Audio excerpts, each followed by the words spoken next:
प्रेमाची गोष्ट मालिकेमध्ये येणाऱ्या भागामध्ये आता सगळं काही ठीक होईल असं वाटत असतानाच या सागर आणि मुक्ताचं टोकाचं भांडण होताना आपल्याला दिसणार आहे। या सागरने आता तर मर्यादा सुद्धा सोडल्या। तर प्रेक्षकांना झालं असं की मुक्ताने सईचे डीएनए टेस्ट रिपोर्ट बनवल्यानंतर ती हे रिपोर्ट सागरला दाखवते आणि सागर खूप खुश होतो। पुढे कॉम्पिटिशन झाल्यानंतर जेव्हा सागर रूम मध्ये असतो तेव्हा ही मुक्ता रूम मध्ये येते तेव्हा सागर तिला मला तुला खूप महत्त्वाचं बोलायचे असं सांगतो आणि तिला थँक्यू बोलतो।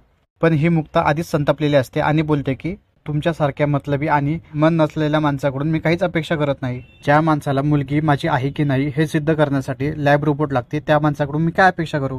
यानंतर सागर बोलतो की तसं काही नाही, मला हर्षवर्धनने सांगितलं होतं। मग ही मुक्ता अजूनच भडकून बोलते की हर्षवर्धनने सांगितलं आणि तुम्ही ऐकलं, तुम्हाला कळायला पाहिजे ना, सईच्या जन्मापासून तुम्ही सोबत आहात, तुम्हाला कधी जाणवलं नाही।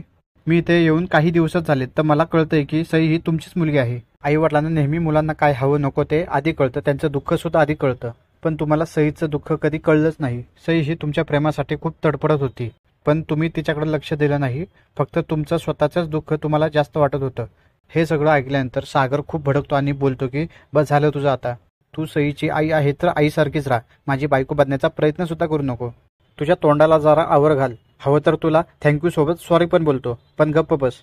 हा सागर उपकार केल्यासारखं बोलत होता आणि मुक्ताला जा सांगितल्यावर मुक्ता भडकते आणि बोलते की मला तुमच्या थँक्यू आणि सॉरीची बिलकुल गरज नाहीये, मी तुमच्यासाठी काहीच केलं नाही, सईचं दुःख मला बघवत नव्हतं म्हणून मी फक्त माझ्या मुलीसाठी म्हणजे सईसाठी केलंय, तुमच्याशी मला काहीच घेणं देणं नाही।